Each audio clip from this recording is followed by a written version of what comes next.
Every single day, you eat. You don't think about it. You open a fridge, a cupboard, a delivery app, and food appears. But here's what nobody tells you. The food on your plate did not get there by accident. It got there because sometime in the middle of the 20th century, three men sat down and decided that the world's food supply was not a human right. It was a market. And markets, as any good businessman knows, can be controlled. This is the story of how they did it, how grain became a weapon, how hunger became leverage, and how a handful of companies came to own the invisible infrastructure that feeds 8 billion people. You have never heard their names. That is not an accident either. To understand what these men did, you have to understand what food looked like before they touched it. For most of human history, food was local. A farmer in Iowa grew wheat. That wheat fed Iowa. A drought in Iowa was Iowa's problem. A flood in the Nile Valley was Egypt's problem. Then came the railroad, then the steamship, then the telegraph. Suddenly, grain could move thousands of miles in days.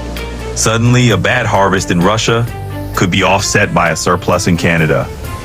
The world was getting smaller, and someone was going to profit from connecting it.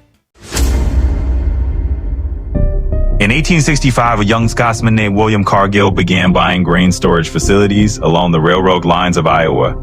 He was not a farmer. He did not grow anything. He bought, he stored, he sold. He moved grain from where it was cheap to where it was expensive, and he pocketed the difference. And sounds simple, it was simple. It was also the beginning of everything.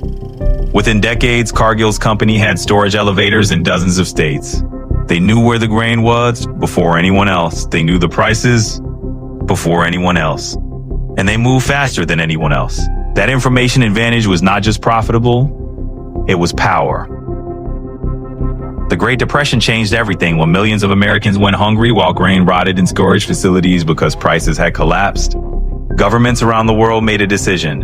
Food was too important to leave to the market alone. Governments would intervene, they would set prices, they would buy surpluses, they would subsidize farmers. For about 30 years, this is how the world worked. Governments managed food, grain traders still existed, but they operated inside a heavily regulated system. There were limits on what they could do. Then came the 1970s, and three men who decided those limits were an inconvenience.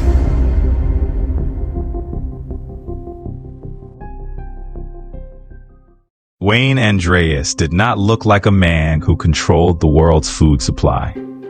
He looked like your grandfather's accountant. Small, quiet, careful with his words. But Dwayne Andreas ran Archer Daniels Midland, ADM, a company whose own slogan was, without any irony whatsoever, supermarket to the world.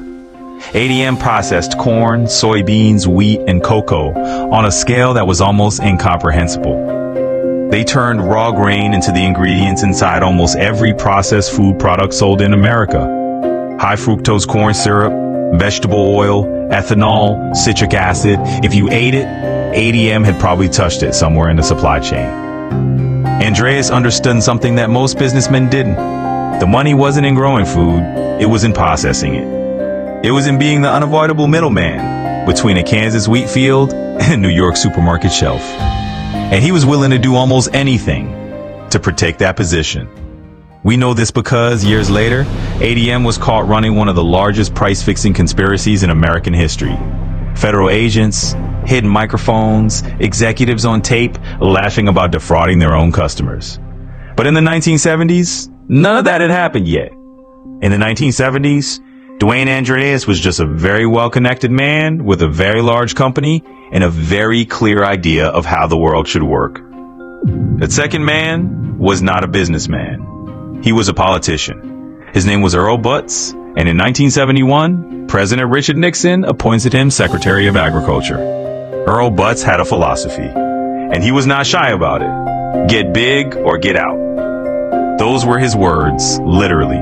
He said them to American farmers, repeatedly, as official policy. What he meant was this. The old system of government-managed agriculture, of price supports and storage programs and controlled surpluses, was over. American farming was going to industrialize. Small family farms would be replaced by massive industrial operations. Grain would flood the market, prices would fall, and American food would dominate the world. Bus believed this was good for America. He believed cheap food was a gift to the American consumer. What he did not fully reckon with was what cheap, abundant, unregulated American grain would do to farmers in developing countries who he suddenly could not compete. But that was someone else's problem. Butts and Andreas moved in the same circles. They spoke the same language. They shared the same vision. American agricultural power unleashed. The third man is the one history has almost entirely forgotten. His name was Julius Handel. He was the head of grain trading for Continental Grain, one of the biggest commodity trading houses in the world. Continental Grain, along with Cargill, Louis Dreyfus, Bunge, and ADM, formed what analysts would later call the ABCD companies. They controlled between them an estimated 80% of the global grain trade. 80%. Handel was the purest expression of what these companies were. He did not make policy. He did not grow crops. He traded. He moved grain around the world like pieces on a chessboard, always seeking the spread, always seeking the arbitrage. In the spring of 1972, something was going wrong in the Soviet Union. Badly wrong. The harvest had failed. Not slightly, catastrophically. Years of poor agricultural policy combined with a devastating drought had left the Soviet grain supply 30 million tons short of what the country needed. 30 million tons. The Soviet leadership faced a choice: admit the failure, politically impossible for a government that had spent decades claiming communism produced abundance, or buy grain quietly on the world market before anyone realized what was happening. They chose to buy quietly. Soviet trade delegations began visiting American grain companies in the summer of 1972. They met with Cargill, they met with Continental, they met with ADM. In each meeting, they were charming, vague, careful not to reveal the true scale of what they needed. They signed contracts, small ones first, then larger. They spread their purchases across multiple companies, so no single trader could see the full picture. But the grain companies could see the picture. They just didn't tell anyone. Here's where it gets darker. While Soviet buyers were quietly purchasing American grain, the Nixon administration was simultaneously negotiating a broader détente with the Soviet Union. There were arms talks, trade agreements, the politics of Cold War thaw. And somewhere in the middle of all of this, the grain companies were given something extraordinary. They were given advanced knowledge that the United States government was going to subsidize grain exports to the Soviet Union. That meant they could buy grain from American farmers at the current low price, knowing the government was about to hand them a subsidy that would make the deal even more profitable, and sell it to the Soviets at a higher price, before the American public or American farmers had any idea what was happening. The farmers who sold their grain in the summer of 1972 thought they were getting a decent price. Within weeks, as the scale of Soviet purchases became known, American grain prices exploded. Those same farmers who had already sold watched the price of their own crop double without getting a single cent of the increase. But the grain companies collected the difference. Congress would later call this the Great Grain Robbery. The companies would later claim they had done nothing illegal. They were right. They had done nothing illegal because nothing had made it illegal yet. The Great Grain Robbery of 1972 was not just a story about American farmers getting cheated. It was the opening act of a global food crisis. American grain prices doubled. Then, they doubled again. Suddenly, countries that had been importing cheap American grain could no longer afford it. In 1973 and 1974, food riots broke out. So across Africa, Asia, and Latin America, famines that had been held at bay by cheap grain imports suddenly intensified.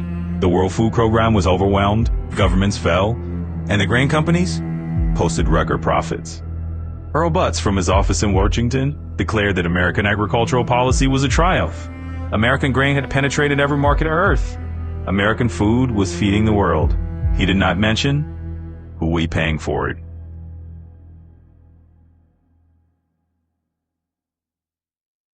What happened after 1972 was not a correction.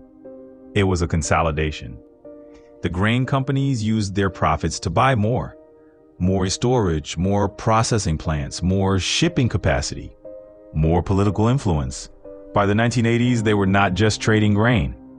They were shaping the agricultural policy of entire governments. The World Bank and the International Monetary Fund, under pressure from the United States, began conditioning loans to developing countries on agricultural reforms. Those reforms consistently required those countries to open their markets to cheap imported grain, to stop subsidizing their own farmers, to dismantle the protections that had allowed local food production to survive. Countries that followed this advice found their local farmers decimated. Cheap imported grain was simply cheaper than what their own farmers could produce. Once those farmers were stripped of subsidies and exposed to a world market that was itself anything but free, country after country became dependent on imports. Country after country surrendered food sovereignty for World Bank loans. And at the center of every import deal, taking their margin, were the same 5 or 6 companies. Today, 4 companies control roughly 70% of the global grain trade: Cargill, ADM, Bunge, Louis Dreyfus. They are privately held, which means they do not have to publish detailed financial reports. Most people have never heard of any of them. This is not an accident. These companies don't need to be famous. They don't sell to you directly. They sell to the companies, they sell to the companies that sell to you. They operate 3 or 4 steps removed from your daily life, which is exactly where they want to be. When a drought in Ukraine sends bread pricing soaring in Egypt, these companies profit. When a flood in Brazil destroys soy exports and the price of chicken feed rises in West Africa, these companies profit. When financial speculators bet on commodity futures and push the price of maize beyond what a family in Lagos can afford, the trading infrastructure those speculators use was largely built by these companies. The 3 men who set the system in motion are gone now. Dwayne Andreas died in 2017. Earl Bless died in 2008. Julius Kendall is largely forgotten by history, but the system they built is not gone. It is bigger than ever. If you made it this far, you already know the answer.